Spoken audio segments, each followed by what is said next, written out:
कल मुख्यमंत्री अशोक गहलोत के शिलान्यास और लोकार्पण के दौरान केंद्रीय कृषि राज्य मंत्री कैलाश चौधरी ने अपने भाषण के दौरान कई ऐसी बातें कही और इस दौरान कांग्रेस को नसीहत भी दी। और उसके बाद में मुख्यमंत्री अशोक गहलोत ने भी कई चुटकियां केंद्रीय कृषि राज्य मंत्री कैलाश चौधरी पर ली। उनसे बातचीत करते हैं। सर, सबसे पहले तो अशोक गहलोत ने जिस तरीके से जो भी बातें कही है उस पर आपका रिएक्शन, क्योंकि आपका वापस जवाब देने की बारी नहीं आई थी, क्या रिएक्शन?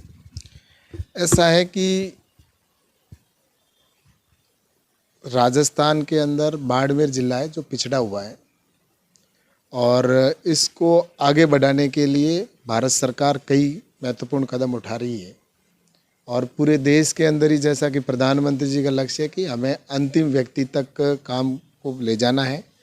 और इस दृष्टि से आज पूरे प्रदेश के अंदर या देश के अंदर जो काम हो रहे हैं और हमारे देश को मजबूत करना है, तो उसके लिए वो व्यक्ति जो कभी किसी से डिमांड नहीं करता उसकी मांग पूरा कैसे की जाए।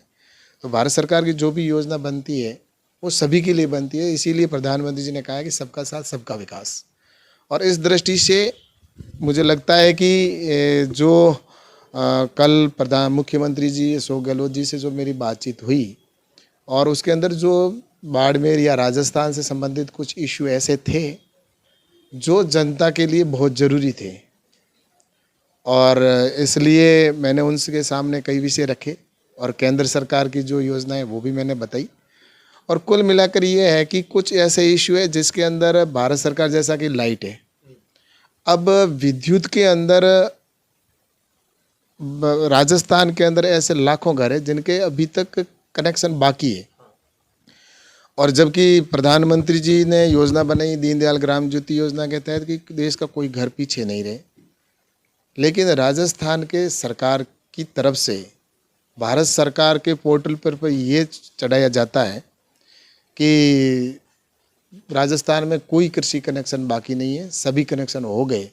तो ऐसे अधिकारी के खिलाफ कार्रवाई होनी चाहिए, क्योंकि आज हमारे यहाँ पर इतने कृषि कनेक्शन, घरेलू कनेक्शन बाकी है, उसके बावजूद गलत रिपोर्ट भारत सरकार को पहुँचती है। तो इसका मतलब ये है कि कहीं न कहीं राज्य सरकार की इसमें कोताही है। राज्य सरकार को तो मुझे इन चीज़ को कहना था। और साथ ही बाजरा जो हमारा अनुसंधान हो, बाजरा जो है जो एमएसपी पर खरीदो, क्योंकि आज किसान को 1200-1300 रुपये में बेचना पड़ रहा है, लेकिन एमएसपी की जो रेट है वो रेट 2250 रुपये के आसपास है। तो किसान को इतना लॉस हो रहा है। तो इसके लिए मैंने मुख्यमंत्री जी से कहा कि भारत सरकार है वो बाजरा खरीदने के लिए तैयार है। अगर राज्य सरकार से एक चिट्ठी अगर भारत सरकार को आएगी तो उससे हम बाजरा खरीद पाएंगे, क्योंकि ये गाइडलाइन है। तो उसके अनुसार निश्चित रूप से बाजरा खरीदेंगे तो राजस्थान के किसानों को इसका लाभ मिलेगा। तो अभी तक वो चिट्ठी हमारे पास में नहीं आई है, इसलिए मैंने कहा कि राजस्थान के किसानों के लिए बहुत महत्वपूर्ण है कि आप बाजरा खरीद एमएसपी पर हो। और उसके बाद में आज जैसा कि हमारे बाड़मेर जिला है, बाड़मेर के अंदर जो खजूर की खेती होती है उसमें किसान को जो अपना एक पौधा खरीदने के लिए 6000 रुपये के आसपास देना पड़ता है। सब्सिडी को काटे तो वैसे रेट उसकी 6000 है। तो इसलिए मैंने कहा कि भारत सरकार की जो स्कीम है उसके तहत आप प्रोजेक्ट अगर भारत सरकार को भेजेंगे तो टिश्यू कल्चर के लैब के माध्यम से हम किसानों को वो सारे जो उनको पौधे सस्ती दर पर दे पाएंगे। तो इसके लिए प्रोजेक्ट भेजें। और आपका कहना है कि स्टेट गवर्नमेंट किसानों को लेकर जो भी सेंटर की योजना है उसमें पूरी तरीके से सहयोग नहीं कर रही। मैंने कहा ना, जो किसान सम्मान निधि का पैसा भी अगर किसानों को जा रहा है तो उसमें भी जो कई ऐसे किसान हैं जिनके अभी 2000 रुपये किसानों को नहीं मिल रहे हैं।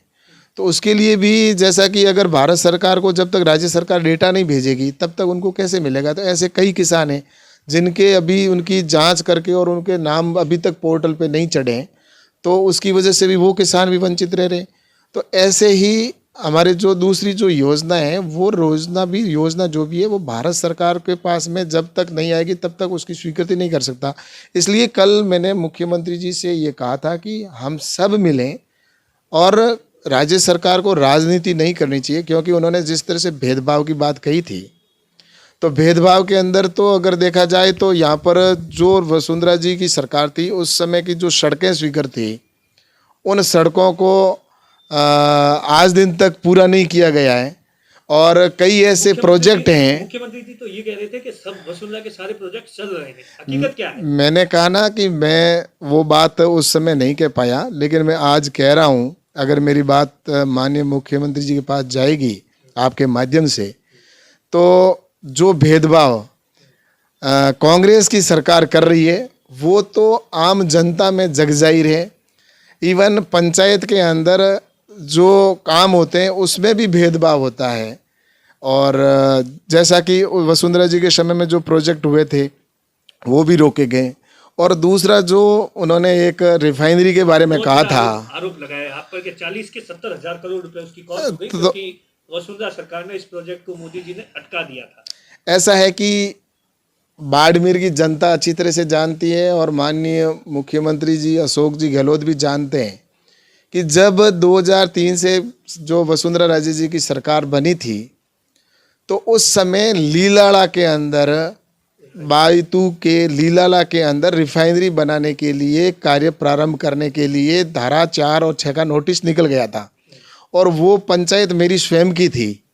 और हमारे वहाँ पर उस समय वसुंधरा जी ने उस समय सरकार थी तो उस समय उन्होंने लीलाड़ा के अंदर रिफाइनरी बनाने की बात कर दी थी। वहाँ पर धारा 6 का नोटिस भी 4 का निकल चुका था, लेकिन उसके बाद में जब काम बढ़ रहा था आगे तो उसी दौरान तुरंत सरकार बदल गई और अशोक जी गहलोत की सरकार बन गई। जब अशोक जी गहलोत की सरकार बनी तो उसके बाद में लीलाड़ा के ऊपर पूरे 4 साल 4.5 साल निकाल दिए कि कौन से स्थान पर होंगे और आखिर आनन फानन में वहाँ के विरोध की वजह से वो जाकर उन्होंने लास्ट में जब चुनाव की आचार संहिता से 2 दिन पहले सोनिया गांधी जी को बुलाकर शिलान्यास पचपदरा में करवाते हैं तो उससे रिफाइनरी थोड़ी हो जाती है।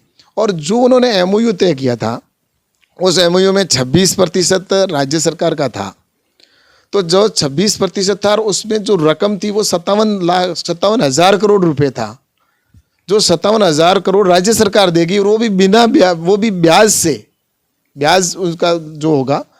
लेकिन जब वसुंधरा जी की सरकार दोबारा बनी 2013 के अंदर 14 के अंदर जब 13 में सरकार बनी तो सरकार बनने के बाद में जब दोबारा एमओयू हुआ तो उसमें ये चीज़ बिल्कुल कही गई कि जो एमओयू हुआ है उस एमओयू के अंदर एक तो इतनी रकम तो उसको कैसे कम किया जाए, तो उसके ऊपर बाकायदा मीटिंग चली और सारा कुछ हुआ। और उसके बाद में जो पैसा 57,000 करोड़ राज्य सरकार का लगने वाला था उसकी जगह 18,000 करोड़ रुपए के अंदर एसपीसीएल के साथ में समझौता किया गया। राज्य सरकार 18,000 करोड़ रुपए देगी और वो भी बिना ब्याज और ब्याज। और जब जो रकम 57,000 करोड़ रुपए लगने वाली थी उसकी जगह पर अगर वो रकम 18,000 करोड़ रुपए लग जाती है तो राज्य का इतना जो रेवेन्यू या पैसा जाने वाला था वो एक तो कम हुआ और जो शेयर था वो 26% एज इट रहा। तो इसका मतलब ये साफ जाहिर है कि राज्य सरकार का रेवेन्यू भी बचा और प्रोजेक्ट हमने लास्ट में आनन फानन में नहीं किया। हमने सरकार जाने से 1 साल पहले माननीय प्रधानमंत्री जी को बुलाकर और उसका शिलान्यास किया और काम भी प्रारंभ कर दिया गया और आज भी युद्ध स्तर पर काम चल रहा है। और भारत सरकार का उसके अंदर 74% पैसा है वो भारत सरकार का लग रहा है और भारत सरकार बाकायदा मॉनिटरिंग कर रही है।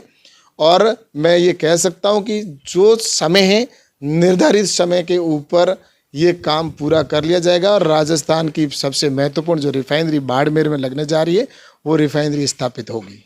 आप देखिए कि मुख्यमंत्री अशोक गहलोत ने कल रिफाइनरी को लेकर कैलाश चौधरी और बीजेपी पर आरोप लगाए थे और उन्हीं आरोपों का कैलाश चौधरी ने जवाब दिया कि किस तरीके से लीलाना में वसुंधरा राजे ने रिफाइनरी की स्थापना की शुरुआत कर दी थी, लेकिन उसके बाद 4.5 साल इस प्रोजेक्ट को कांग्रेस ने अटकाया। दिनेश बोरा, बाड़मेर, राजस्थान तक।